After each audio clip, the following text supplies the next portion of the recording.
जी नमस्कार। भारतीय हिंदू मंडल के संदर्भ में हमारी बात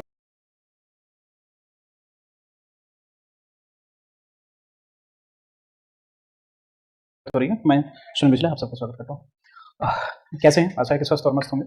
भारतीय हिंदू मंडल की क्लासेस चल रही हैं और भारतीय हिंदू मंडल में हमने जगमोहन सिंह और अंबिका दत्त व्यास की क्लासें पढ़ ली है। उसके आगे राधा चरण गोस्वामी राधा कृष्णदास की बात होने वाली है। और आज हम, चूंकि ये भारतीय हरिचंद के फुफेरे भाई थे और काशी में रहकर इन्होंने नाटक, उपन्यास आदि विधाओं में भी बड़ा योगदान दिया। साथ ही साथ सबसे बड़ी बात ये थी कि अंबिका दत्त की परिपाटी पर रहते हुए जिस प्रकार अंबिका दत्त ने बिहारी दास की सतसई का कुंडलीय छंद में अनुवाद किया था, ठीक उसी प्रकार इन्होंने उन्हीं की परिपाटी को निभाते हुए रहीम दास की रचनाओं को, दोहों को इन्होंने किया था, अनुवाद किया था। तो आइए देखते हैं किसका। जी हाँ, राधा कृष्ण दास को। राधा कृष्ण दास। राधा कृष्ण दास का जन्म हमने बताया था समय आप लोगों को कि इनका जन्म का जो समय है वो 1865 ईस्वी पड़ता है। और इनका जन्म कहाँ हुआ था? जी हाँ, बिल्कुल सही समझ रहे हैं, काशी में। और अगर हम इनकी तुरंत मृत्यु की ही बात कर ले कि ये इस धरा को छोड़कर कब चले गए थे, जी हाँ बिल्कुल सही जा रहे हैं, 1907 ईस्वी में। और कहाँ पर, ये भी आप जानते हैं कि ये काशी में ही प्राण त्याग दिए थे। और राधा कृष्ण दास के बारे में कहा जाता है कि ये भारतेंदु के, किसके? भारतेंदु के फुफेरे भाई थे। फुफेरे भाई थे। और ये कविता करते मैंने बताया क्या किया किए थे।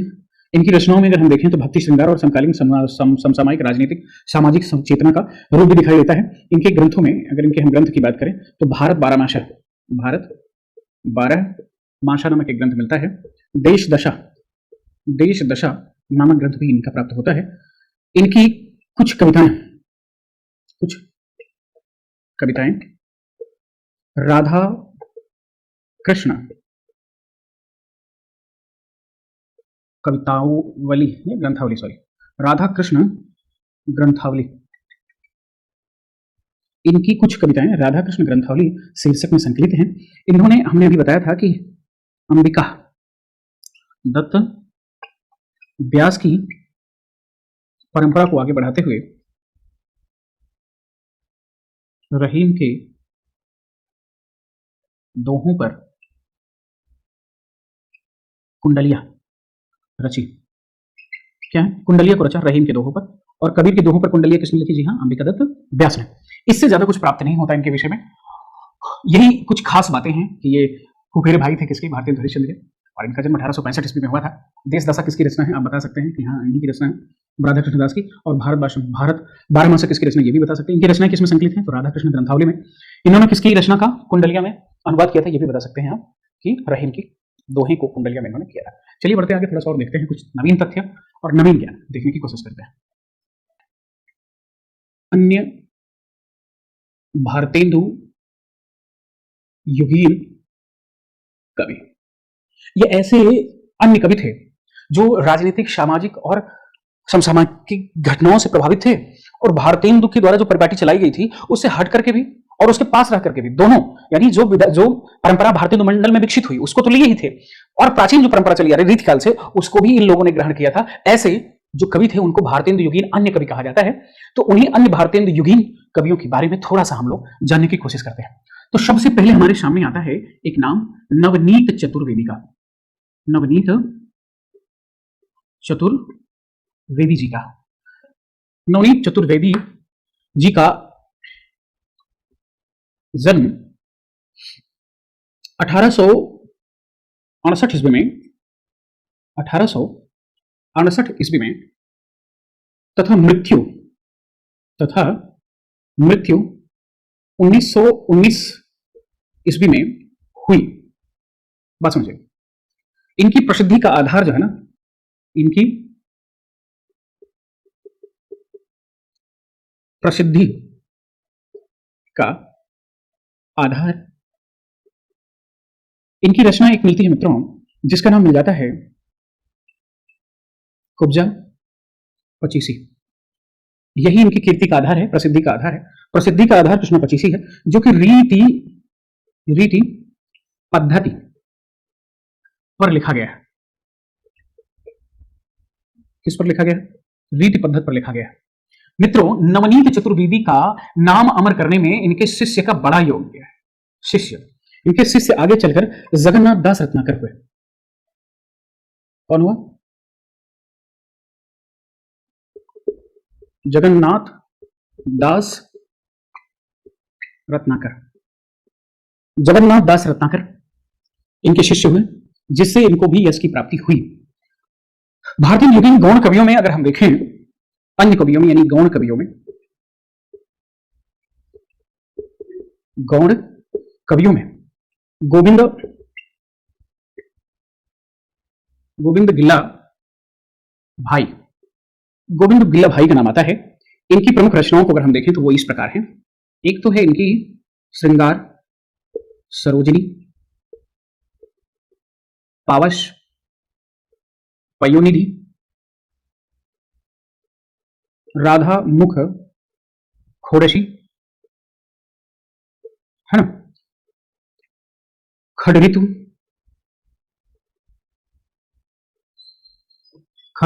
ऋतु के साथ साथ इनकी एक रचना है नीति विनोद। इनकी महत्वपूर्ण रचनाएं हैं किसकी?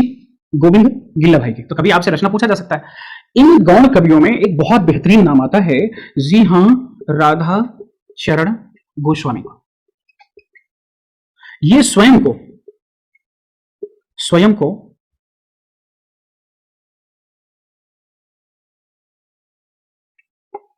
छोटा भारतेंदु कहते थे। स्वयं को कहते थे, कोई कहा नहीं, कहते थे। और भारतेंदु को अपना गुरु मानते थे। किसको गुरु मानते थे? यही कारण है कि भारतेंदु के नाम पर इन्होंने भारतेंदु नामक पत्रिका का प्रकाशन किया। पत्रिका का प्रकाशन किया। कहां से किया अगर पूछ ले तो पत्रिका का प्रकाशन इन्होंने किया था वृंदावन से। कैसी पत्रिका थी? जी हां, बिल्कुल सही समझ रहे हैं, मासिक। किसने संपादित किया था? तो राधाचरण गोस्वामी ने। ये तो यहां तक बात हो गई। इनका एक ही ग्रंथ मिलता है, एक काव्य ग्रंथ मिलता है, जिसे आप कह सकते हैं, लिख लीजिएगा, काव्य ग्रंथ मिलता है, जिसका नाम हम जानते हैं कि क्या मिलता है? नव भक्तमाल। नव भक्तमाल नामक रचना इनकी मिलती है। दुर्गादत्त व्यास की बात मैंने वहां किया था। चलिए इसको मिटा देखते हैं, मुझे आशा की समझ में आ रहा होगा। इनके बाद दुर्गादत्त व्यास, जो कि अंबिका दत्त व्यास के पिताजी थे, उनका नाम सामने आता है। उन्होंने अपने जीवन में कुछ महत्वपूर्ण रचनाएं लिखी थी, जिसमें कि अधमोद्धार शतक एक बहुत महत्वपूर्ण है। अधमोद्धार शतक किसका? दुर्गा दत्त व्यास जी का। चलिए देखते हैं। अब मैंने बताया कि अंबिका दत्त व्यास के पिता जो थे दुर्गा दत्त व्यास जी, उन्होंने अधमोद्धार शतक नामक रचना 1872 ईस्वी में, जो कि ब्रज भाषा में लिखी थी। इसके अतिरिक्त इन्होंने कुछ समस्या पूर्ति भी लिखी थी। अब यही पर समाप्त हुआ भारतेंदु मंडल व अन्य कवियों का भी। लेकिन अब हमें जो देखना है वो अन्य तथ्य देखना है, अन्य भारतेंदु कवि नहीं। अब इस युग की आसपास या इसके पहले कुछ महत्वपूर्ण घटनाएं, संस्थाएं बनी थी, उनके बारे में जानना है। तो हेडिंग डाल लीजिएगा अन्य तथ्य। ठीक है, अब अन्य तथ्य के विषय में हम जानने की कोशिश करते हैं। देखिए, भारतेंदु युग में भारतेंदु ने तो अपने समय में खुद कई संस्थाएं बनाई थी, लेकिन भारतेंदु युग में कई और संस्थाएं बनी थी। कई संस्थाएं बनी, जिनमें प्रमुख इस प्रकार है। आपको मैं बताऊं कि भारतेंदु ने जो बनाया था वो हम आपको बताए थे। तो आप बताएं कि कविता वर्धनी सभा किसने बनाया था? मैंने बताया था आपको, जी हां, इसको बनाया था भारतेंदु ने। और कब बनाया था? 1870 में। कब? 1870 में। कहां बनाया था? 100% काशी में। ये तो हो गया। अब एक और थी जिसकी चर्चा हमने किया था, रसिक समाज की स्थापना किसने की थी? जी हां, गणेश विद्यार्थी ने। किसने? गणेश विद्यार्थी ने। समय का पता चलता नहीं, स्थान तो आप जानते ही कि कानपुर। कहां पे? जी हां, कानपुर में। एक और सभा बनी थी इसी समय, जिसको हम कहते हैं कवि समाज। क्या कहते हैं? कवि समाज कहते हैं। और ये कहां बनी थी भाई? इसको बनाया किसने था? बाबा सुमेर सिंह ने। बाबा सुमेर सिंह ने बनाया था। तो समय का तो पता नहीं, लेकिन स्थान तो हम जानते हैं ना, निजामाबाद या निजामाबाद। कहां पर है भाई? आजमगढ़ में, है ना। निजामाबाद या निजामाबाद जो भी है आप उसको समझे। आजमगढ़ में इन्होंने इस संस्था को बनाया था। चलिए, ये तो हो गई हमारी संस्था जो कि भारतेंदु के अतिरिक्त या भारतेंदु के समय में बनी थी। तो अब इसके बाद हम कुछ और महत्वपूर्ण चीजों को जानने की कोशिश करते हैं। जैसे हम पहले ये समझ लेते हैं कि जो समस्या पूर्तियां बनी थी वो कौन कौन सी थी, है ना। तो वो वाली हम देख लेते हैं। हमने पहले ही नाम लिया था कि दुर्गा दत्त व्यास, जो किसके पिता थे? जी हां, अंबिका दत्त व्यास के पिता थे। इन्होंने समस्या पूर्ति किस नाम से लिखी थी? तो ये लिखे थे समस्या पूर्ति प्रकाश, समस्या पूर्ति प्रकाश नाम से इन्होंने अपनी सभी समस्या पूर्ति को एकत्रित किया था। और एक नाम आता है गोविंद गिल्ला भाई का। गोविंद गिल्ला भाई ने समस्या पूर्ति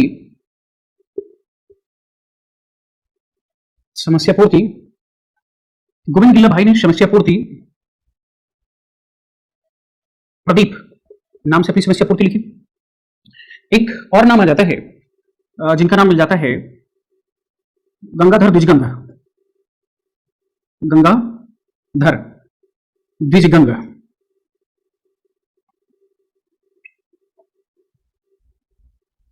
गंगाधर द्विजगंग ने जो समस्या पूर्ति बनाई, उन्होंने इसको बनाया समस्या प्रकाश। और अगर समस्या पूर्ति प्रकाश कहे तो किसका? दुर्गादत्त व्यास का। समस्या प्रकाश कहे तो किसका? गंगाधर द्विजगंग का। आपको पता ही है कि अंबिका दत्त व्यास ने किस नाम से लिखा था? अंबिका दत्त व्यास ने किस नाम से लिखा था? जी हां, समस्या पूर्ति सर्वस्व नाम से। समस्या पूर्ति सर्वस्व नाम से अंबिका दत्त व्यास ने अपनी समस्या पूर्ति को लिखा था। अच्छा, ये तो कुछ महत्वपूर्ण चीजें हो गई जिसमें कि आप सारी समस्या पूर्ति एक जगह पर देख लिए कि कौन कौन से लोग की जो समस्या पूर्तियां संकलित थी तो वो किस किस नाम से संकलित थी, ये आप देख लिए। एक बात। दूसरी बात, कविता वर्धनी सभा के अलावा कौन से कवि समाज ऐसे थे जो भारतीय हिंदू मंडल में हम नहीं देख पाए थे, उनके बारे में आपने देख लिया। अब खड़ी बोली चूंकि अब यहीं से करवट ले रही थी, तो अब जो करवट ले रही थी, खड़ी बोली आंदोलन की शुरुआत भी इसी समय होती है। भारतीय युग के अंतिम चरण में और द्विवेदी युग की प्रारंभिक अवस्था में खड़ी बोली आंदोलन की शुरुआत हो जाती है। तो उसमें कौन सी स्टाइलें, कौन सी लेखन शैली और कैसा कैसा आंदोलन किसने किया, इस बात को जरा सा हम लोग देख लेते हैं सरसरी विकास है। ठीक है, चलिए अब देखिए, खड़ी बोली आंदोलन की शुरुआत की बात अगर हम करें तो सन 1888 ईस्वी में हम अगर देखें तो मुजफ्फर निवासी अयोध्या प्रसाद खत्री जी ने 1888 ईस्वी में खड़ी बोली आंदोलन की शुरुआत की। इन्होंने कहा, और सबसे बड़ी बात क्या थी कि 1888 में सिर्फ इन्होंने इस बात की शुरुआत ही नहीं की, बल्कि इन्होंने ब्रजभाषा और अवधी को खड़ी बोली में स्थान ही नहीं दिया, बल्कि उसको बाहर कर दिया। इतना ही नहीं किया, इन्होंने खड़ी बोली की 5 स्टाइलें बताई। मुंशी स्टाइल, और वो 5 स्टाइल अभी मैं आपको बताता हूं। मुंशी स्टाइल, कवि स्टाइल, पंडित स्टाइल, मौलवी स्टाइल, तो ये 5 स्टाइलें इन्होंने बताई। और इसके साथ साथ 1889 ईस्वी में इन्होंने ग्रंथ लिखा खड़ी बोली का पद्य। तो खड़ी बोली का पद्य में इन्होंने 5 स्टाइलें बताई थी। यहीं से जो घोषणा हुई कि खड़ी बोली में काव्य किया जा सकता है, तो फिर एक नई परिपाटी ही जन्म ले ली और लोग खड़ी बोली में कविता बिल्कुल खुल के करना शुरू कर दिए। तो इस व्यक्ति की खड़ी बोली के प्रति जो अनन्य भक्ति थी, जो प्रेम था, वो धीरे धीरे स्पष्ट होने लगा। आधुनिक काल में ब्रजभाषा पद्य के लिए, संस्कृत विद्तों के लिए, और खड़ी बोली जो थी वो अगर हम देखें तो खड़ी बोली जो थी वो किसके लिए थी? गद्य के लिए लिखी जा रही थी। तो इन सारी चीजों का समन्वय किसने किया? अयोध्या प्रसाद खत्री ने। कहां के थे? मुजफ्फरपुर के। चलिए देखते हैं उसको, हम तथ्यात्मक ढंग से देख लेते हैं। 1888 ईस्वी में प्रकाशित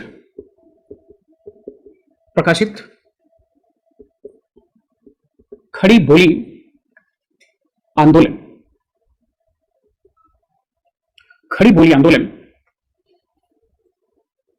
पुस्तक से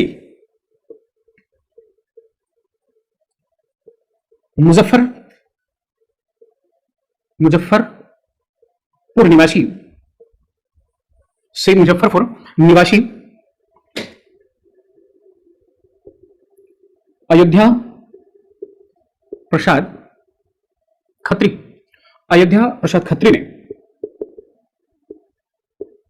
काव्य में खड़ी बोली का सूत्रपात किया। खड़ी बोली का सूत्रपात किया। यहीं से शुरुआत होगी। देखिए, अयोध्या प्रसाद खत्री कृत खड़ी बोली आंदोलन ब्रजभाषा, बहुत इंपॉर्टेंट है, ब्रजभाषा एवं अवधी की रचनाओं को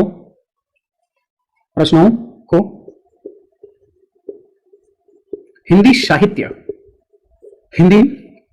साहित्य के अंतर्गत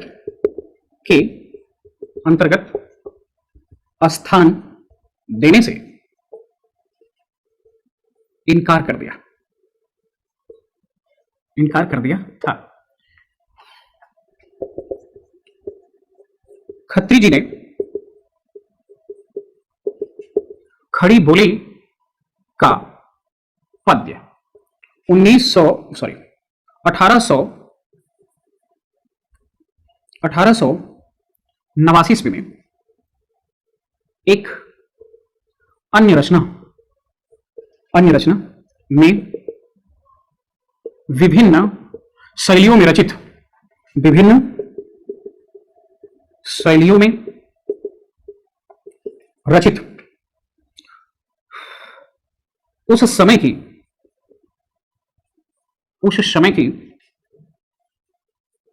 खड़ी बोली की कविताओं का संकलन किया। क्या किया? संकलन किया। इन्होंने खड़ी बोली के 5 स्टाइल बतलाई। कितनी स्टाइल बतलाई? 5। वो देखते हैं कौन कौन। नंबर 1 मौलवी style, number 2 Munshi style, number 3 पंडित स्टाइल, नंबर 4 मास्टर स्टाइल और नंबर 5 कवि स्टाइल। कौन कौन सी? मौलवी स्टाइल, मुंशी स्टाइल, पंडित स्टाइल, मास्टर स्टाइल और कवि स्टाइल बताई।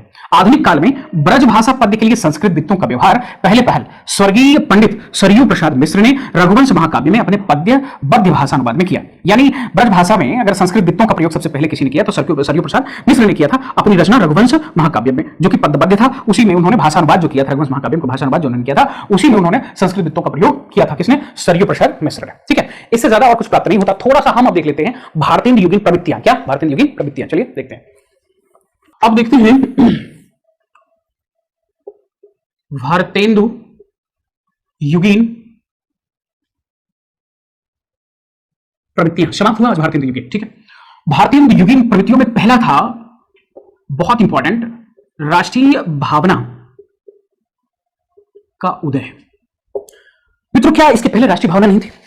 दरअसल रीतकालीन साहित्य को अगर हम देखें, कहा जाता है कि आदिकाल में साहित्य कहां था? आदिकाल में साहित्य युद्ध के मैदान में था, साहित्यकार युद्ध के मैदान में था, वहां से साहित्य कर रहा था।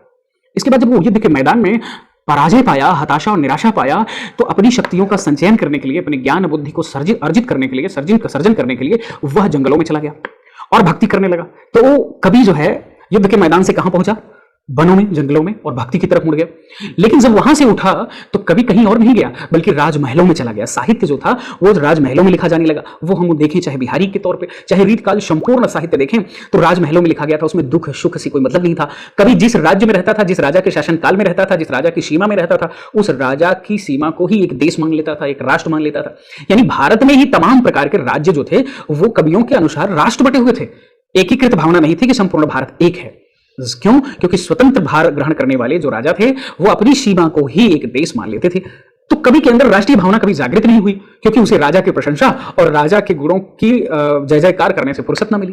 पहली बार कभी संपूर्ण राज्यों को एकीकृत करके विकेंद्रीकरण का सहारा लेते हुए संपूर्ण भारत को, राष्ट्रीयता को, मतलब एक स्थान पर देखने का कार्य किया, और यहां से राष्ट्रीयता की भावना का उदय होता है। ठीक, तो राष्ट्रीयता की भावना का उदय सबसे पहले कहां हुआ? जी हां, भारतीय युग में। दूसरी बार सामाजिक समस्याओं से सरोकार। सामाजिक समस्याओं से सरोकार। यहां पर पहली बार भारतीय युग में आकर के पहली बार साहित्य जनता के दुखों सुखों से जुड़ा। नहीं तो राजा के, रानी के ऐश्वर्य, राजा के भोग आदि को ही दिखाने में साहित्य लगा था। उसको जनता के दुख सुख से कोई मतलब ही नहीं था, है ना। तभी तो आप देखें कि अपनी रानी के चक्कर में व्यस्त राजस्थान के, जयपुर के जो नरेश थे, बिहारी ने उनको क्या फटकारा था? अली कली ही सो बधो, आगे कौन हवाल? डांटते हैं। उनको जनता से कोई मतलब नहीं था, राजा कैसे, ये बहुत मतलब रखा। तो पहली बार जनता के सुख दुख से, जनता के सुख दुख को लिखने का कार्य भारतेंदु युगीन समय में हुआ। तो इस तीसरी बात हम देख लेते हैं। तीसरी बात अगर देखें तो देश में अनुवाद, देखिएगा, देश में अनुवाद से देश के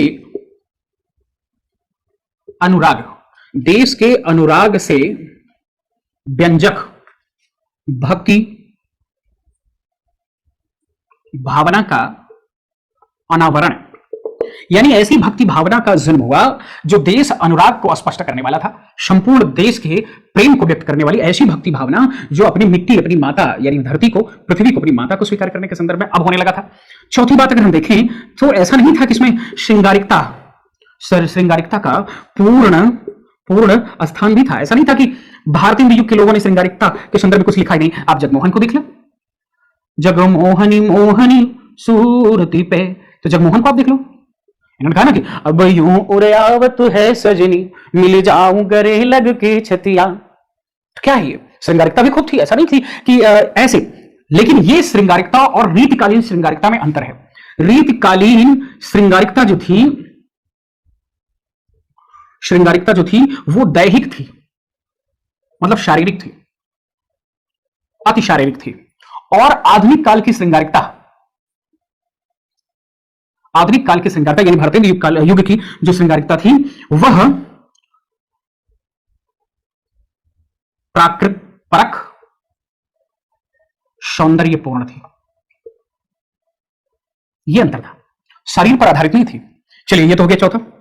पांचवा हम देख लेते हैं, प्रकृति चित्रण का समावेश था। अभी मैंने उसको बताया जस्ट, प्रकृति चित्रण का समावेश था, यानी इसमें प्रकृति को भी जोड़ा गया। इसके साथ साथ हास्य, ये बहुत इंपॉर्टेंट है। व्यंग, आप चाहे कविता की बात कर लें, चाहे इसमें की साहित्य की बात कर लें, आप अंधेरी नगरी देख लीजिए, तो इसमें गद्य की बात करें या फिर काव्य की बात करें, दोनों में हास्य व्यंग की रचनाओं का विशेष स्थान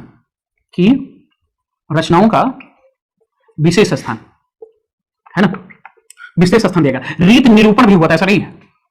5 या 6 हो गया। 7वां देखें, कुछ लोग ऐसे भी थे जो नीति निरूपण भी कर रहे थे। रीति निरूपण का भी स्थान था इस युग में। एक जो नई बात जो आपसे बहुत इंपॉर्टेंट पूछ सकती है, क्या इस देवी की समस्या पूर्ति, ये नवीन बात थी जो इस युग में, भारतीय युग में जन्मी थी। समस्या पूर्ति का आगमन, ये बहुत इंपॉर्टेंट थी। अब इंपॉर्टेंट क्या क्या है? नंबर 1, राष्ट्रीयता का उदय हो रहा था। सामाजिक समस्याओं का सरोकार सबसे पहले कहां हुआ? भारतीय युग में। ये 2 चीजें बिल्कुल याद रखिएगा। भक्ति भावना, राष्ट्रीय भक्ति भावना का जन्म कहां हुआ? तीसरी बात। चौथी बात याद रखना कि समस्या पूर्ति का आगमन भी हुआ था। ठीक है, इसके बाद ये सारी चीजें तो हर जगह मिलेंगी, प्राकृतिक चित्रण, व्यंग, हास्य सब मिलेगा, लेकिन ये बहुत महत्वपूर्ण है, याद रखना। राष्ट्रीय भावना, सामाजिक सरोकार और इसमें देशभक्ति और समस्या पूर्ति। निरूपण का भी स्थान, यानी ये हो गया 8वां। और अगर हम नवां की बात करें तो नवें में हम देखते हैं काव्यानुवाद, बहुत इंपॉर्टेंट था। काव्यानुवाद का आधिक्य, किसका आधिक्य? जी हां, काव्यानुवाद का आधिक्य। यानी इस समय में कभी खूब अनुवाद कर रहा था, बंगला का भी और अन्य भाषाओं का, अंग्रेजी का भी तो किया था भारतीय ने ना, तो भारतीय जो भाषाएं, अन्य भाषाएं थी, उनकी पुस्तकों का अनुवाद और विदेशी पुस्तकों या विदेशी ग्रंथों के भी अनुवाद हमें इस युग में दिखाई पड़ते हैं। तो ये कुछ महत्वपूर्ण चीजें थी जो कि हम भारतीय युगीन प्रवृत्तियों के रूप में देख सकते हैं। और इसको अगर कभी पूछा जाए तो आप बता सकते हैं कि सर भारतीय युग में 4 चीजें महत्वपूर्ण बहुत ज्यादा थी। नंबर 1, राष्ट्रीय भावना का यहां पर आगमन हुआ था या उद्भव हुआ था। दूसरी, सबसे पहले सामाजिक सरोकार की शुरुआत, सामाजिक या मनुष्य से, मानव जाति के दुखों सुखों से पहली बार साहित्य जुड़ा हुआ था। तीसरी बात आप कह सकते हो कि राष्ट्रभक्ति पूरी तरह से प्रबल थी। चौथी बात कह सकते हैं कि समस्या पूर्ति का आगमन हुआ था। 5वीं बात कह सकते हैं कि यहां पर खूब काव्यानुवाद हो रहा था। मुझे आशा है कि यहां पर आपको सारी चीजें भारतीय युगीन समझ में आ गई होंगी। अगली वीडियो में हम द्विवेदी युग के पहली भूमिका लेके आएंगे और उसको पूरी तरह से हम समझेंगे। इसके बाद द्विवेदी युग में जितने कवि हैं हम धीरे धीरे करके उनको पढ़ने की पूरी कोशिश करेंगे। चलिए मिलते हैं वीडियो के साथ, अगले तथ्य के साथ। तब तक आप सबका दिन शुभ, रात्रि मंगलमय। जय हिंद, जय हिंदी।